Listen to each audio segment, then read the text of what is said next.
Want to stop playing Overwatch 2 but there's too much information to go through? No worries, because I'll be going over beginner tips for when you want to start playing. Some or maybe a lot of these things might seem really obvious to you, but remember that there's a group of players like me who don't have a background as shooters. A lot of these things don't come naturally, and this guide should help get started. So let's start off by figuring out how to download Overwatch 2 first. Console players can just download the game like they would with any other game. PC gamers, on the other hand, can choose between Steam, the obvious better choice, or Battle.net. For some reason, Battle.net glitches a lot when it has to download new updates and sometimes just refuses to start up games. So I recommend just going to Steam. You also need a Battle.net account as well before you can play. Don't forget that you have to verify your phone number before you can actually start playing. Now that you've downloaded the game, there's a couple of settings that are very important. If you don't have a supercomputer, you probably want to turn down your graphics settings a little bit. KarQ made a very long video about all these settings, but if you don't want to watch that long video, here are his recommended graphics settings, and you definitely need to set the show friendly outline setting here to always. It gives you a wall hack for allies, and it's too good to not have. Under gameplay, there's a couple of really important settings that are for some reason not just enabled by default. Limit client send rate, limit server send rate, and enable high precision mouse input. Just disable the limiters and enable the high precision mouse input. Limiting your network just sounds like a bad idea in general. Why the fuck does this even exist? High precision mouse input enables you to shoot more precisely. Wow. If you want a more in-depth explanation, go to KarQ. It's pretty interesting. Under accessibility are these settings that will help with shaking UI elements. And Overwatch 2 loves these effects, but I find them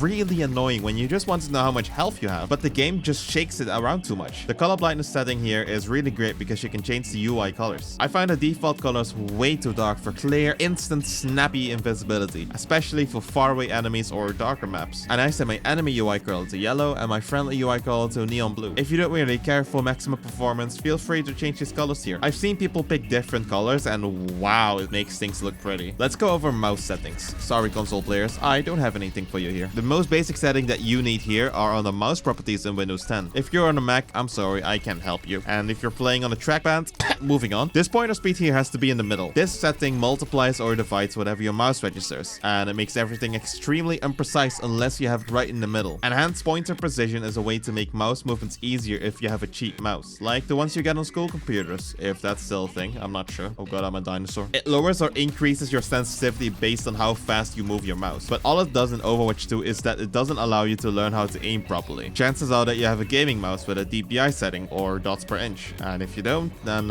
you should. A cheap computer mouse will be too inaccurate to even hit the most basic shots. Any basic gaming mouse will do. But I'm not sure about the off-ramps though, since I've been using a Logitech G502 Hero for the past 6 years or something. eDPI, or effective dots per inch, is the standard in order to track mouse sensitivities between shooter games. Plugging my Overwatch numbers into this website gives me a 3800 eDPI as my standard. Make sure to check this because Overwatch 2 has a really high standard setting for sensitivity, so you might just be playing at 10 times the sensitivity of what pro players are using. My default setting is 800 DPI on my mouse, and I believe that's a good guideline, so don't stray too far from it as most people use this sensitivity. And of course, if you feel comfortable with something way off, just do that. What do I know? It's way more important that you feel good about your settings, which brings me to my next point, and it's your posture. I'm not saying that it's a guarantee that you'll have better aim with good posture, just more consistent aim. Keep your arms stable and put them onto something. I'd recommend armrests on your chair, but whatever works, right? If you're playing on a console, it gets pretty easy to just switch up your posture, but on PC, you can really lock your movements with a desk and get really good consistent aim if you just sit the same way every time you play. Other general tips are to just keep your back in a good angle, set your monitor at a good height, and keep your feet flat. To summarize, get a good mouse with the default settings and adjust to your own liking from there, and sit in a way that doesn't try to turn your spine into a shrimp. Okay, we can finally start talking about game modes. When you first start playing and you press play, you should only focus on unranked. People are throwing around advice that you should play mystery heroes or deathmatch. That's up to you. I wanted to explain the difference between role queue and open queue first. Overwatch 2 has a wide range of characters that each do very different things, and it honestly can feel like a completely different game depending on the hero. And one of Overwatch 2's biggest feature is that you can swap your heroes while you're in the game. Get into any game and you'll just see what I mean. You can only swap heroes while you're in the spawn area though, so no swapping while you're fighting outside. The only differences between role queue and open queue are the limitations set on this swapping mechanic and some balance changes. Heroes in Overwatch 2 are categorized into tank, damage, and support. Let's say you want to play Moira because your team needs a healer, but then you want to try out another hero like Soldier 76. If you're in an open queue game, you can freely swap between those two, but if you're in a role queue game, you can't. When you get into a role queue game, you'll be locked into a specific role for that game, and you can only swap between heroes inside that role. A Moira can swap to other support heroes like Mercy or Kiriko, but not to Mei or Orisa because those heroes are from a different role. The default game mode for Overwatch 2 is role queue. It's also where most players are, but feel free to try out open queue. It's all about finding what you enjoy here. Now, I briefly mentioned mystery heroes and deathmatch. What's up with those game modes? Mystery heroes is just Overwatch 2, but no one can select a hero. Everyone just gets a random hero, and every time you die, you get to play as a new random hero. Deathmatch puts you in specific maps that are made for deathmatch, and you get to play in an arena-style game mode where it's you versus the world. You can also swap your heroes at any time when you're respawning. One more mention I need to do before I go over the maps in Overwatch 2 is the practice range. It's a bit difficult to find, but it's under play, training, and then practice range. There's a couple of pretty cool things you can try out here. There are friendly and enemy trading bots that you can heal up or attack. What else you should know is that if you walk over these packs, they instantly give your ult, and you can change your enemy hero on this platform. There's other things I didn't mention here, so if you just want to walk around and explore, feel free. Let's talk about abilities. Probably the biggest selling point of why you would want to play Overwatch 2. The abilities that every hero has. And you can do so much cool shit here. The synergies and counters are so hard to keep track of, but it's so fun. One game you can be chilling and healing teammates as an Irish mad scientist that some people refer to as mommy, and another game you can play as generic Call of Duty guy with white hair that can sprint. In the next game you can be a big jumping monkey. And the reason why everyone's so different, it's in the abilities. Let's first distinguish between passive and active abilities. A passive ability is something that's triggered automatically. For example, a Reaper can heal off any damage that he deals, or Genji and KarQ, who can climb walls by holding down the jump button near a wall. Active abilities are triggered through your button inputs. It's very important to remember your passive abilities, since your active abilities are usually shown on screen, which serves as a reminder for their existence. But passive abilities don't have that, and heroes might seem very daunting at first, but if you take the kit apart, it'll be a lot easier to understand. There's primary fire, secondary fire, ability 1, ability 2, and ultimate. That's it. You can also sometimes interact with certain items in the world. If you can, the interact button will show up on screen, but if you get lost, check the hero information screen. On PC, that button is F1. There's a lot of information that's just missing from this screen, but at least it'll get you started with what buttons to press. You can also look at the bottom of your screen so you'll know what abilities you can use. One last button input is a weapon swap. A couple of heroes have different weapons that they can swap between. You'll know when there's an icon below your weapon. Pretty much every hero has a completely different primary fire, and some heroes might not reach as far with it, others can headshot, others just shoot out heals from their primary fire, but some heroes might not even have a secondary fire. But every hero has at least a primary fire, 2 abilities, and an ultimate. You might wonder, what's an ultimate? Ultimates, or ult, are game-changing abilities that take a lot of time to charge, and charging mostly happens for dealing damage or healing if you're a support, and you also gain a little bit of ult charge over time. It's this big white button in the middle of your screen, and it's kind of very noticeable when you can use it. These are the strongest abilities in the game, and most, if not all ults, have the ability to kill everyone on the enemy team if they're not careful. Most heroes have additional settings specifically for them. If you go to controls, generals, and press this orange button that says change hero, you'll open up their specific controls menu. You can change sensitivities and crosshairs for each individual hero, but what's really important here are the hero specific settings. Sometimes there's more settings under advanced as well, and these settings can really change how a hero is played, so keep that in mind. Let's finish this off by talking about the maps. There are a fuck ton of maps. I've been at this game for almost a year now at this point, and I keep finding these hidden things about the maps. You luckily don't have to remember everything about the maps when you're starting out though. There's a lot of different game modes, and the win condition is different for every one of them. But keep in mind that every map is tied to its game mode, so if you get a specific map and you know what to do there, it'll stay like that. Every game mode can be summarized into just one thing. Stand here without the enemy standing on here to get points and win the game. Do keep in mind though that you should read what's on screen. Objectives change throughout the game, and sometimes your objective is locked, or there's someone hiding on your objective, so you don't even get points for standing on your objective. If you're lost on what to do or where to go, find a white circle on your screen and just go to that location. Every game mode is also on a timer, so individual games don't last too long. One thing that I want to mention is overtime. This is a core mechanic of Overwatch, and this is what allows a clutch to happen. If the enemy controls an objective and the timer is about to run out, you can stand up the objective and it'll trigger an overtime when the timer actually runs out or the objective is taken. The game won't end until the team that doesn't have the objective gets off. There's a lot of mechanics involved, but the basics are to just run to the objective and stand there menacingly. And that's all I think you should know in order to start playing Overwatch 2. Make sure to subscribe so we can reach 400 subs. If the video helped you, let me know down in the comments. Thanks for watching,